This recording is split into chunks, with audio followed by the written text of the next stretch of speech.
evening, ladies and gentlemen. I'd like to make a few general announcements so they will not interfere with tonight's proceedings. We will begin in just a few minutes. First of all, we would ask that you would remain behind the fence in front of the stadium, in front of the seats, please, during the ceremony. That would help a great deal and not interfere with other people trying to see what's going on. If you are a photographer, I'm sorry for the inconvenience. Also, we have professional people on the field who will be taking still photographs as well as videotapes. If you're interested in obtaining copies, you might talk with them after the ceremony is over. The next thing is to give you a few directions. Our graduates will be coming in from both sides to the center, will come forward and be seated. Obviously, at the end of the ceremony, the reverse will take place with one change. We'll proceed to the 15-yard lines, then they will turn onto the field, and they will be lined up immediately behind me. We would also request that you stay behind the fence until they are lined up. Then you may enter the field at that time. That would certainly be appreciated. One last announcement is we have a member of the graduating class who is quite an artist. We're very proud of the young man, Joe Castillo, and he has painted, quite an artist, he has painted a fabulous panther inside on the wall of the boys' locker room. Anyone who is interested in seeing that, the locker room will be open immediately after the ceremonies are complete. So please avail yourself of the opportunity to see that. We're very proud of it, and we're very proud of him. Thank you very much.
Good evening. It is an honor to welcome you to the commencement exercise for the class of 1987. I extend my congratulations to each of the fine young men and women who will receive their diplomas tonight. I would like to introduce the other guests and officials who are here on the platform. Mr. David Truitt, high school principal.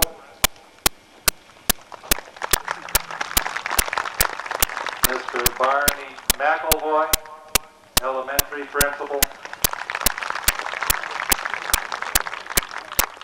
Mr. and Mrs. Milton Dubsky.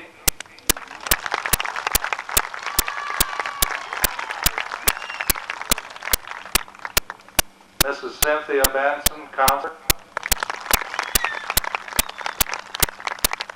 Mrs. Yolanda Ewing, governing board president. Mrs. Rosanna Diaz-Gonzalez, governing board member. Mr. John Garrido, governing board member. And Mr. Ruben Fernandez, governing board member. It is now my pleasure to introduce the class salutatorian, Miss Anna Gail Habercorn.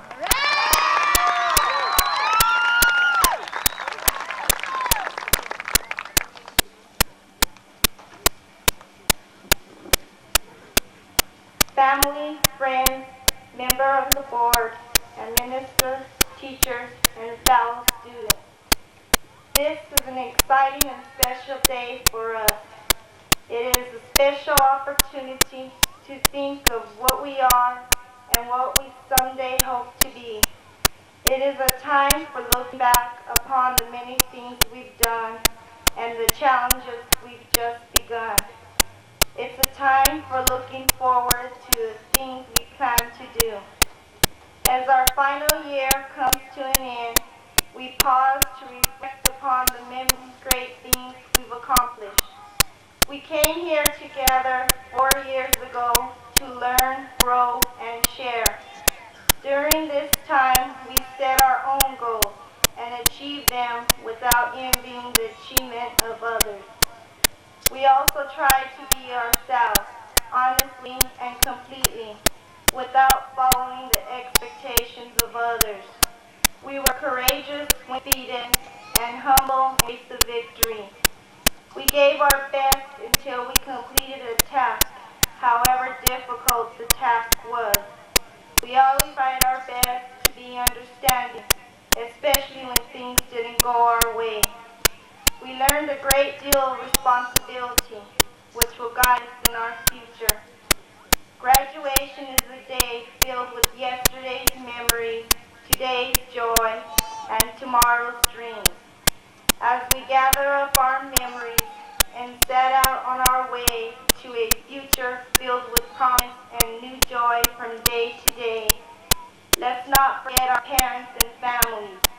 This is a special day for them, as it is for us, because they take great loving pride in everything we do. So we thank you for all the help you've given us, and also for all the love and understanding when things didn't turn out right. I want to thank my mom for all the times she pushed me when I felt like giving up. I love you very much, Mom. You were always there when I needed you. We must also thank our teachers for all the knowledge we have gained from them during our years here at Superior High. Our days spent here have resembled a book with 4 chapters. Today our book will be complete, but we will start a new book entitled Life, in which every year we start a new chapter that is filled with many challenges. We have to remember to keep our dreams intact, no matter what obstacle may come our way. We must know that true success is any job well done, and that whatever we want out of life is ours, if only we believe. Who we are and what we've done have made us a very special class. Time and ambitions may separate us, but wherever our paths may take us, we will always be the class of 1987 from Superior High School. Thank you.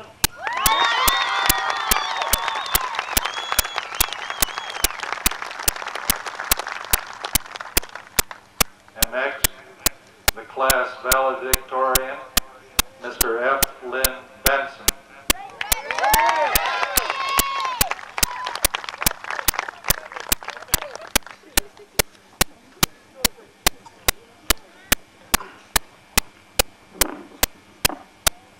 Members of the governing board, Mr. Hoffman, Mr. Truitt, Mr. Dubsky, faculty, parents, and friends. As we sit here tonight, we feel we have reached a major goal in our lives, and we have. But now is also the time to commence to set our sights on new goals. In fact, that's the meaning behind the tradition of the commencement exercises. Graduates are confirmed with diplomas indicating that they are prepared to continue or commence towards lifelong goals. However, these diplomas do not come with guarantees. Our success depends on how fully we use and continue to develop the skills, the disciplines, and the knowledge we have acquired. Our diplomas do carry with them a large promise for the future, but in order to fulfill that promise, we must remember that our education will never end, whether it be a formal education, like going to a college or university, or an informal education gained through living the experience life teaches. Education is a lifelong process, and we will frequently need to re-educate ourselves throughout our lives. For example, it is now virtually impossible to train for a job with an assurance that you will be doing the same kind of work for the rest of your life. Today, it is no longer possible to be sure you will remain in a specific lifetime career. Another example, robots are taking over more and more of the jobs for which students in technical schools traditionally have been trained. Again, we simply have no choices but to continuously re-educate ourselves, whether formally or informally. I believe that with our presence here, we have shown the value that we place on education. We also are showing the respect we have for each other and for our unlimited potential for the future. Thank you.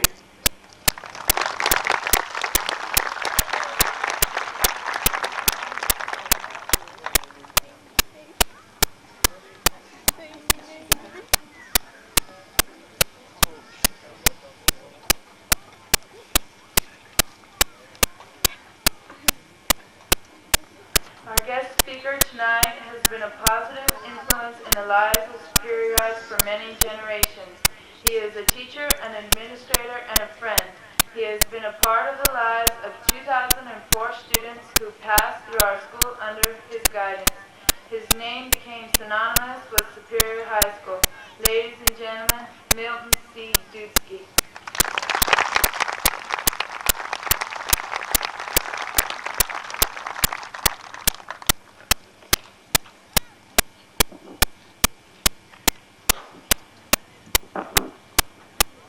Buenas noches, friends and neighbors, class of 87, school board, and platform guests. It's good to be home again, after being away for a while. I'm going to be talking to your class about choices and decisions. And I think there are two qualities among many that you need to travel this tough road that you've been hearing about. You need people to keep you humble, to show humility. And to be humble is to recognize your shortcomings and imperfections.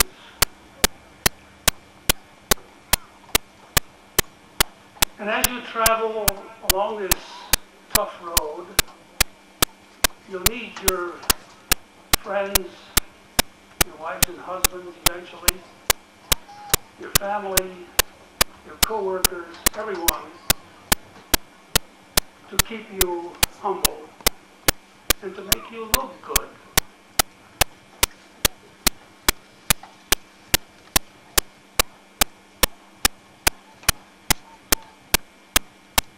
You must have control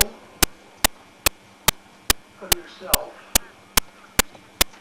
and you must have self-discipline that it requires. You have to be able to control what you do wherever you are. I think I've been fortunate to have people around me who have kept me humble. Outstanding have been 3 women in my life. Now, I'm not going to reveal a lurid past, and I haven't lived a life of a Don Juan or a dashing caballero. But the first person I want to mention is my mother. She was a selfless person. She knew how to keep my brothers and I in line. And she made us look good. Secondly, I must mention our school secretary. For 16 years, Mrs. Thompson made me look good. And she had the courage to keep me humble. And the third woman I'd like to pay tribute to is a woman I've known for 54 years. And this December, we'll be celebrating our 46th wedding anniversary.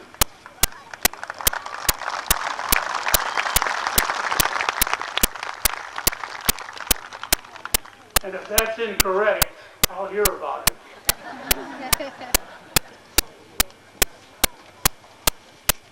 Speaking of Bess, I have to give you a little example of how well she can keep me in line.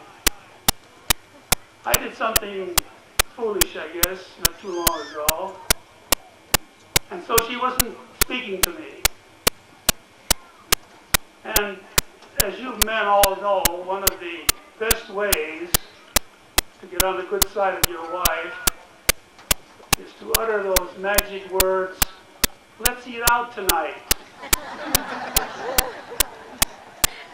Well, she nodded, and so we went out to eat. We went to one of our favorite restaurants, sat in our favorite place, and had our favorite waitress come over to take our order. And Bess ordered a small sirloin, medium, a baked potato without butter, a green salad with the dressing on the side, and a glass of white wine. And then the waitress asked, "And the vegetable?" Bess looked at me and she said, "He'll have the same."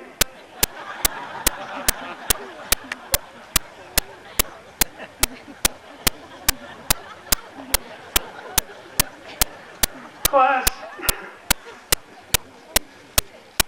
you begin life without having any choice.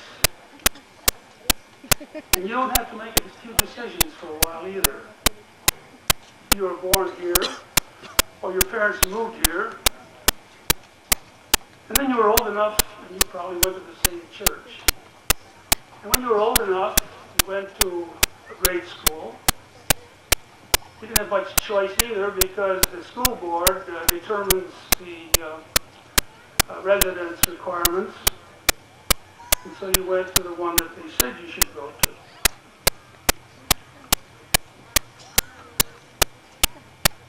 You didn't have to choose your high school because there is only one.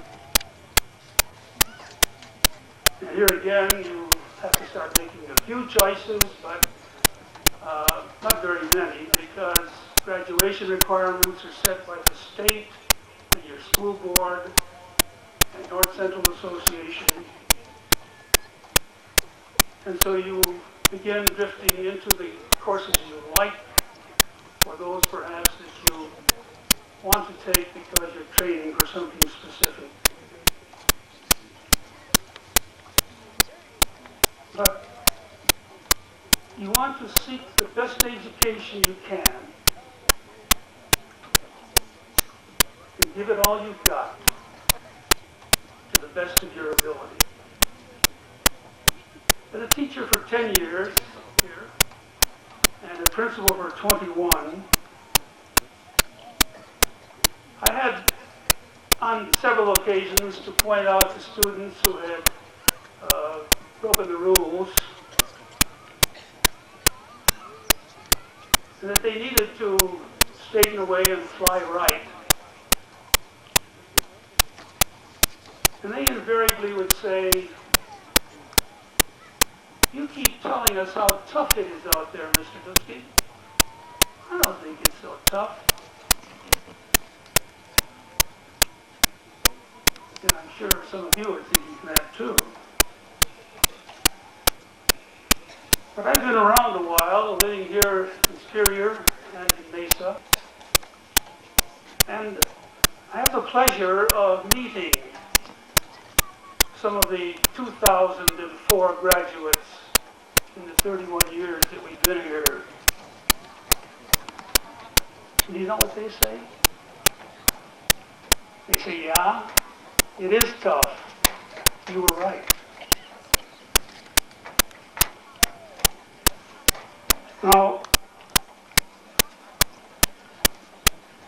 I'd like to ask if you know how important the diploma is that you're getting tonight.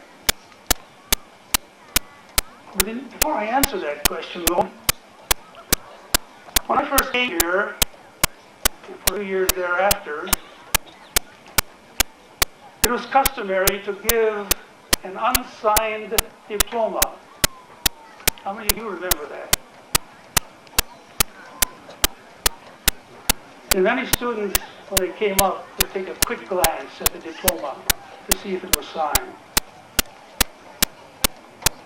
I hope you'll honor that we aren't following that practice yet.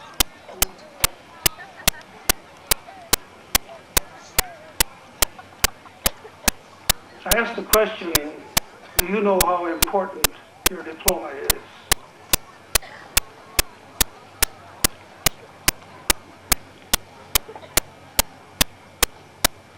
Recently, a cross-section of Americans, some 1,600, were polled by the Roper poll, a prominent polling agency. And they asked, what was the most important thing, the most important element in the American dream?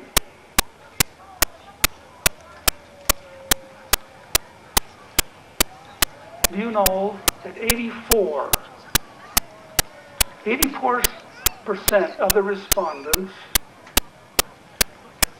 said the most important part of that dream was getting a high school education.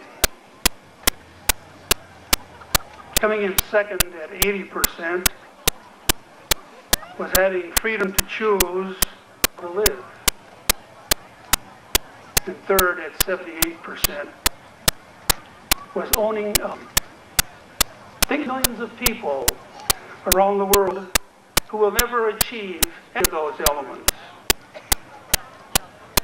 Your teachers walk an important pathway with you, unequaled in value.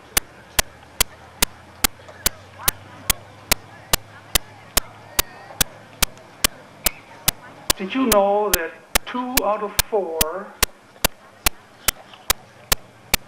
marriages end in divorce?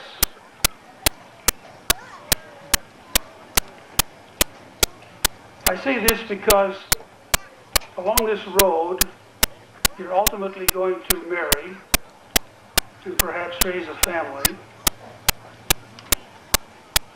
And when you do that, you want to choose wisely. Because when we have half of our marriages winding up on the rocks, it doesn't speak so good for us. And of course, along with a marriage, you will plan a family. And the choices and decisions that you begin to make then are manifold. If you have worked hard, given it all you had, the best of your ability, you might be able to say, no problem. Life is rough for everyone. Life isn't always easy or fair. What that hits the fan isn't evenly distributed. And some of us always forget more than others. You want to enjoy, and enjoying life requires maintaining physical and emotional health. One is more likely to succeed, not hungover or spaced out.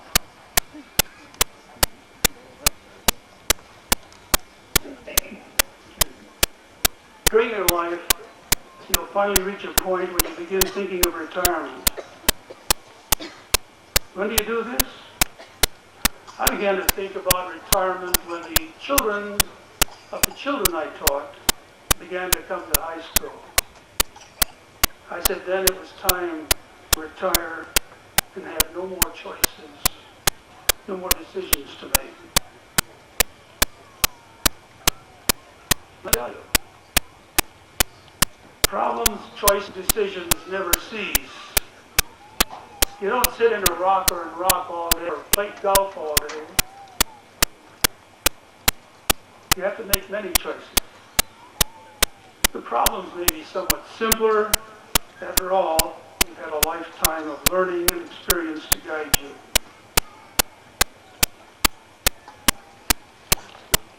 And what comes after retirement? I mean retirement from retirement. I think of some of my former students and younger colleagues are beginning to retire and tell me something, just as when the students came to high school.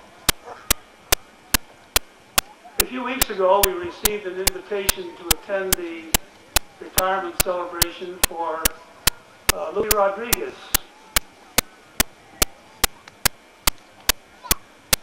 Dr. Rodriguez is the superintendent of the Phoenix Elementary District. Louis Rodriguez walked into my class 40 years ago. He graduated with a class of 49. Colonel Pedro Nájera, president of the class of 53, retires from the military this January. And I understand he's going to live in Tucson. Fred Woods, who taught Spanish here years ago, retired last year from Washington High School in the Glendale district. Dr. Josie Sawaya is retiring this year. Taught here for several years, and currently she's the longest serving member on the staff in the Scottsdale High School district.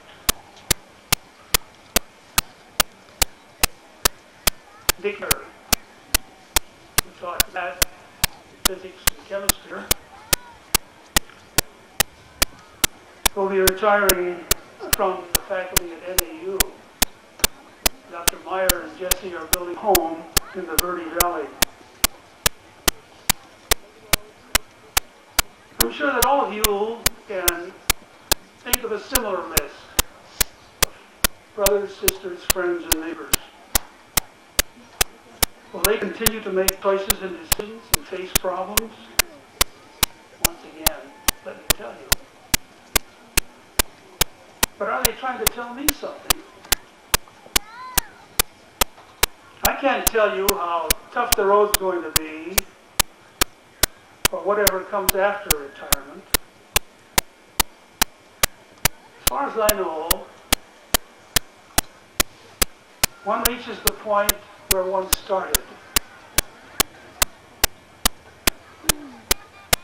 You had no choice when you were born, and you will have no choice when you leave this earth. I don't know how tough it's going to be up there. St. Peter hasn't told me. And El Diablo hasn't either. But I don't think we have a choice or have to make the final decision. Now, if you'll invite me back in, say, 25 years and provide transportation, perhaps I can tell you whether I had to make any choices up there or down there.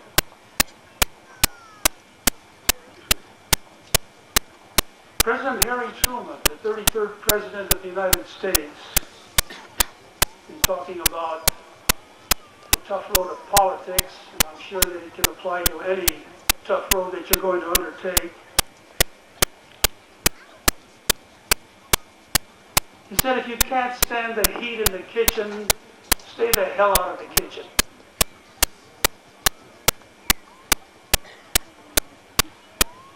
My advice, if you're concerned about the cold, hard road and the journey ahead, if you don't think you'll like it, if you don't think you like making decisions or choices, you do have a choice. Don't go. Good luck, class.